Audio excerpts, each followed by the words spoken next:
Hello everyone, please subscribe to Uday Reddy Show. Thank you, madam. Please Thank do you very that. much. He's a very sweet person. I am Aparna Janardhanan here. Please subscribe to Uday Reddy Show. Thank you. I'm a man on a mission with ambition as I hit the beat start doing Indian tradition with a plan to make the whole world safe and free. The name is Baba. That's me. Hi friends, welcome back to my channel the Uday Reddy show. So ఈరోజు ఒక కొత్త movie రివ్యూతో వచ్చేసాను మీ ముంగడికి. So తమ్ముళ్ళు చూసి ఉంటాను అనుకుంటున్నా. So ఈరోజు early morning first show morning show వెళ్ళాను 7:30కి, ఎర్లీ మార్నింగ్ 7:30కి ఇంత చలిలో. సో నేను వెళ్ళిన ఆ మూవీ పేరే game changer.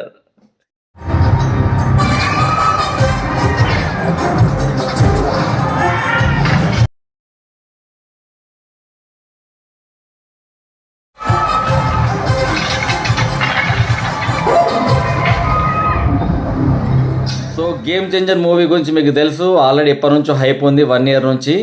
Ram Charan hero, Kiara Advani heroine. So Shankar, so ప్రఖ్యాత దర్శకుడు అనన్నా లేకపోతే తుప్పు పట్టిన దర్శకుడు అనన్నా భారతీయుడు 2 చూసిన తర్వాత నేను అనేది. కాకపోతే శంకర్ దర్శకత్వంలో భారీ బడ్జెట్తో 450 కోట్లతో దిల్ రాజు గారు, మా నిజామాబాద్ దిల్ రాజు గారు తీసిన మూవీ 5 ఏళ్ళు పట్టింది మూవీ తీయడానికి. అదే మూవీ పేరు game changer. So game changer మూవీకి వెళ్ళడం జరిగింది ఎర్లీ మార్నింగ్. జనరల్గా నేను చెప్పాను కదా, మామూలు మూవీస్ అయితే ఓటీటీలో చూస్తున్నాను, హైప్ ఉన్న మూవీస్ని మాత్రం తప్పకుండా థియేటర్లో ఫస్ట్ డే మార్నింగ్ షో చూస్తున్నాను. అలాగే చూసిన movie game changer. So game changer movie చూసి వచ్చిన తర్వాత రివ్యూ ఇద్దామనుకుంటే, జనరల్గా ఏదైనా మూవీ చూసిన తర్వాత రివ్యూ ఇద్దామనుకుంటే ఫస్ట్ మనకు స్టోరీ గుర్తుకొస్తుంది అనమాట. ఫస్ట్ ఏం జరిగింది, తర్వాత ఏం జరిగిందని. కానీ ఏం గుర్తుకు రావట్లేదు, ఏం జరిగిందో గుర్తుకు రావట్లేదు, మూవీలో ఏం చూపించారో గుర్తుకు రావట్లేదు. ఫస్ట్ టైం జరిగిందో కూడా కొంచెం కొంచెం గుర్తుకు వస్తుంది. ఫస్ట్లో రామ్ చరణ్ ఎంట్రీ మాత్రం ఒక ఐఏఎస్ ఆఫీసర్లా ఉంటుందన్నమాట. దాని తర్వాత అతను ఫ్లాష్ బ్యాక్లో అతను లవ్ స్టోరీ చెప్తాడు కియారా అనేది అద్వానీతో. సో కియారా అద్వానీ ఇతనికి కోపం చాలా ఉంది, కోపంని కంట్రోల్ చేసుకోవాలని చెప్తుంది అనమాట. అయితేనే నేను లవ్ చేస్తా అని చెప్తుంది అనమాట. సో ఆ విధంగా అతను ఐఏఎస్ కావాలని నిర్ణయించుకొని కియారా అద్వానీ కోసము ఐఏఎస్ అవుతాడు. ఇంతవరకు అయితే నాకు కొంచెం గుర్తుంది. దాని తర్వాత రామ్ చరణ్ సేమ్ శంకర్ పాత మూవీస్లో ఉన్నట్టే భారతీయుడు 2, శివాజీలో ఉన్నట్టే కరప్షన్ని అరికడతాను, ఇసుక మాఫియాని అరికడతానని చెప్పేసి కొన్ని సీన్స్ వస్తాయన్నమాట. దాని తర్వాత దీంట్లో విలన్ ఎస్జే సూర్య. సో అతను ముఖ్యమంత్రి కావాలనుకుంటాడు అనమాట. సో అతనితో ఒక ఎపిసోడ్ ఉంటుంది. So SJ Surya is the villain. అతను ప్రతి క్షణం కూడా సినిమా ఫస్ట్ నుంచి లాస్ట్ వరకు మొత్తం ప్రతిసారి కూడా అతని కన్ను మొత్తం సీఎం కావాలంటుంది. So Ram Charan IAS officer స్టార్టింగ్లో, తర్వాత ఏం జరిగింది తర్వాత చెప్తాను. స్టార్టింగ్లో మాత్రం ఐఏఎస్ ఆఫీసర్. సో సూర్యకు రామ్ చరణ్ మధ్యలో యుద్ధం జరుగుతుందన్నమాట, ఈ శాండ్ మాఫియా గురించి వాటన్ని గురించి. తర్వాత ఇందులో ఒక రాజకీయ పార్టీ ఉంటుంది, సీఎం శ్రీకాంత్ ఉంటుండు, మన హీరో శ్రీకాంత్. సో శ్రీకాంత్కి ఏమో లాస్ట్ 1 year ఉంది మన ప్రభుత్వానికి. ఈ 1 year వరకు మనము మంచిగా చేసుకుందాము, ఇప్పటివరకు అవినీతి ఏదో జరిగిపోయింది, కానీ ఇప్పటి నుంచి అవినీతి జరగద్దు అని చెప్పేసి అతను కఠినమైన నిర్ణయం తీసుకుంటాడు అన్నమాట. నిర్ణయానికి ఈ ఎస్జే సూర్య చాలా వ్యతిరేకించేసి నా పూట గడవదు అవినీతి చేయకపోతే అని చెప్పేసి శ్రీకాంత్ని చంపుతాడనమాట. సో ఈ విధంగా స్టోరీ ట్విస్ట్ల మీద ట్విస్ట్లు, అసలు మామూలు ట్విస్ట్లు కాదు, ఇలా జరుపుకుంటూ వెళ్తుంది. So story on the whole మాత్రం రామ్ చరణ్ వర్సెస్ ఎస్జే సూర్య మాత్రమే ఉంటుంది. అందులో ఎస్జే సూర్య పోరాడేది సీఎం సీటు కోసము, రామ్ చరణ్ పోరాడేది నీతి కోసము, ఇలా విధంగా ఉంటుంది. సో ఫస్ట్ హాఫ్ మాత్రం దీనిది పర్వాలేదు, నాట్ బ్యాడ్. మనకు టైం అయితే ఏర్పడదు. ఇందులో మెయిన్ మనం మెచ్చుకోవాల్సింది తమన్ని, బ్యాక్గ్రౌండ్ మ్యూజిక్ మాత్రం అద్భుతంగా ఇచ్చాడు. అద్భుతంగా ఇచ్చి ఫస్ట్ హాఫ్ మాత్రం మనకు క్రింజ్ ఎలిమెంట్స్, మీకు తెలుసు భారతీయ 2లో ఎలా అయితే క్రింజ్ ఎలిమెంట్స్ పెట్టాడో, గుర్రంలా మారిపోయినట్టు విలన్స్, ఏది మర్మకలతో, అలాగే గాలిలో తేలుతున్నట్టు, ఇవన్నీ క్రింజ్ ఎలిమెంట్స్ ఇందులో కూడా ఉంటాయి ఫస్ట్ హాఫ్లో, కాకపోతే కొంచెం తక్కువ ఉంటాయి క్రింజ్ ఎలిమెంట్స్. సో ఆ విధంగా తీసుకుంటూ వెళ్తాడు అన్నమాట దర్శకుడు శంకర్. సో ఫస్ట్ హాఫ్ మాత్రం నాట్ బ్యాడ్, గుడ్ అనట్లేదు, నాట్ బ్యాడ్. సెకండ్ హాఫ్లో ఓల్డ్ రామ్ చరణ్ అంటే తండ్రి రామ్ చరణ్ ఇంకో పాత్ర ఉంటుందన్నమాట, ఆ పాత్ర ఎంటర్ అవుతుంది. సో దాన్ని కూడా కొంచెం పర్లేదనిపిస్తుంది. కాకపోతే దాని తర్వాత మొదలవుతుందండి క్రింజ్. మామూలు క్రింజ్ కాదు, బీభత్సమైన క్రింజ్ తీసుకొస్తాడనమాట శంకర్. ఇందులో పాటలకు మాత్రం ఏమాత్రం అవకాశం లేదు. దోప్ సాంగ్ ఒకటి మాత్రం కొంచెం పర్లేదనిపిస్తుంది. మిగతా 3 సాంగ్స్ మాత్రం అంత పెద్ద ప్లేస్మెంట్ సరిగా లేదు, అంత పెద్ద బాగాలేదు. నానా హైరానా పాట మాత్రము చాలా హిట్ అయింది, కానీ అది మాత్రం ఇందులో ఇంక్లూడ్ చేయలేదు. ఎందుకంటే స్టోరీ మొత్తం ఫాస్ట్ ట్రాక్లో వెళ్ళిపోతుంది, మామూలు కాదు ఇది.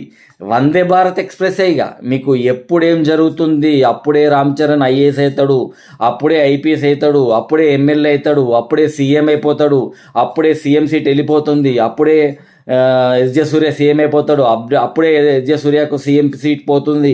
సో ప్రతి క్షణం ప్రతి ఫ్రేమ్ హల్చల్ అన్నట్టే. ఏది పోకిరి సినిమాలో ఆలి ఫ్లాష్ బ్యాక్ చెప్పినప్పుడు ప్రతి ఎపిసోడ్ హల్చల్ అంటాడు, ఆ విధంగా ప్రతి ఎపిసోడ్ ఇందులో హల్చలే.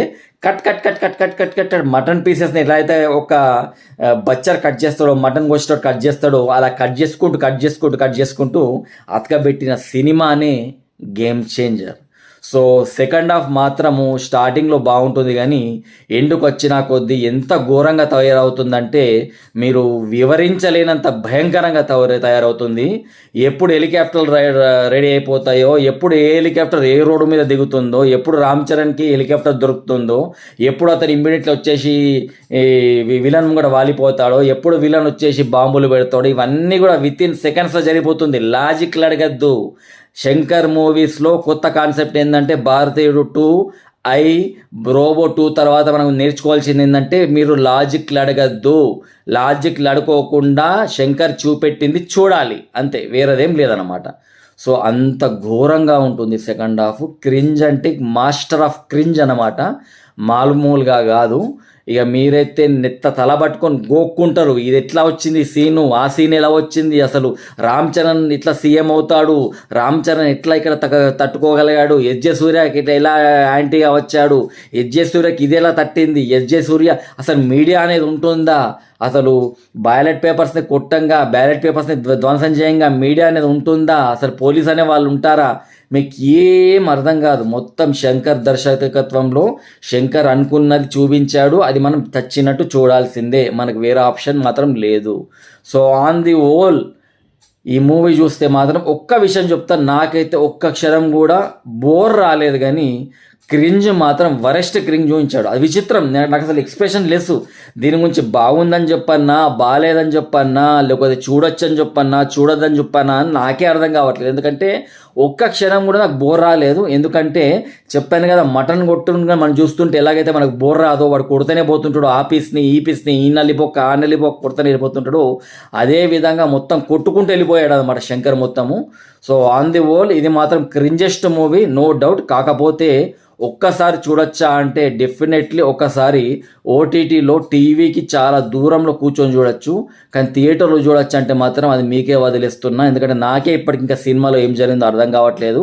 ఇప్పుడే సినిమా నుంచి వచ్చాను, అసలు స్టోరీ ఎన్ని టర్న్స్ తీసుకుందో, ఎన్ని ట్విస్టులు తీసుకుందో అనేది చూసిన వాళ్ళకు కూడా అర్థం కాదనమాట. అంత ఘోరంగా ఉంటుంది మూవీ. కాకపోతే మూవీ మాత్రం ఎక్కడ బోర్ మాత్రం నాకు రాలేదు. చూశాను, 3.5 hours చూశాను, ఏం ఏర్పడలేదు. కాకపోతే స్టోరీలో మాత్రం అంత దమ్ము లేదు, అంత ఇది లేదు. సో ఏదో నామకే వాస్తే రామ్ చరణ్ కోసం వెళ్ళొచ్చా అంటే మాత్రం వెళ్ళొచ్చు. సాంగ్స్కి కూడా ఇంట్లో ఏమాత్రం అవకాశం లేదు దీంట్లో. సో ఏదో మామూలుగా. కాకపోతే శంకర్కి మాత్రం game changer is game over, the end. Shankar career 30 ఏళ్ళ కెరీర్ గేమ్ చేంజర్తో అయిపోయింది. ఈ శంకర్ మాత్రం మళ్ళీ నిలదొక్కునే ఛాన్స్ లేదు. శంకర్కి మళ్ళీ ఇంకో మూవీ వచ్చే ఛాన్స్ మాత్రం అస్సలు లేదు. ఇక దిల్ రాజు గారికి అయితే కోట్లలో నష్టం వస్తుంది, అందులో మాత్రం నో డౌట్. ఎందుకంటే 450 కోట్లతో తీయాల్సిన స్క్రిప్ట్ కాదు, అలాంటి కథ కానే కాదు. కాబట్టి కంపల్సరీ శంకర్ మన దిల్ రాజు గారికి అయితే చాలా నష్టం వస్తుంది. పబ్లిక్ కూడా చాలా తక్కువ ఉన్నారు ఫస్ట్ డే మార్నింగ్ షో వెళ్ళినా కానీ. ప్లస్ అంత పెద్ద హైప్ మూమెంట్స్ కూడా ఇందులో ఏం లేవు. కాబట్టి మీరు ఓటీటీ వరకు వెయిట్ చేస్తారా, లేకపోతే బోర్ ఏం రాలేదు, క్రింజ్ ఉన్నా సరే మేము వెళ్తాము అనుకుంటే మాత్రం మీరు గేమ్ చేంజర్ మూవీకి వెళ్ళండి, చూడండి. కానీ ఓటీటీలో మాత్రం తప్పకుండా చూడదగిన మూవీ. సినిమా థియేటర్లో మాత్రం మీకే వర్తిస్తున్నా. నాకు మాత్రం బోర్ రాలేదు, కాకపోతే క్రింజ్ మాత్రం చాలా ఎక్కువ ఉన్నది. సో మీ ఇష్టం. సో మీకు నా ఛానల్ నచ్చినట్లయితే తప్పకుండా నా ఛానల్ సబ్స్క్రైబ్ చేసుకోండి, లైక్ చేయండి, మరి షేర్ చేయండి.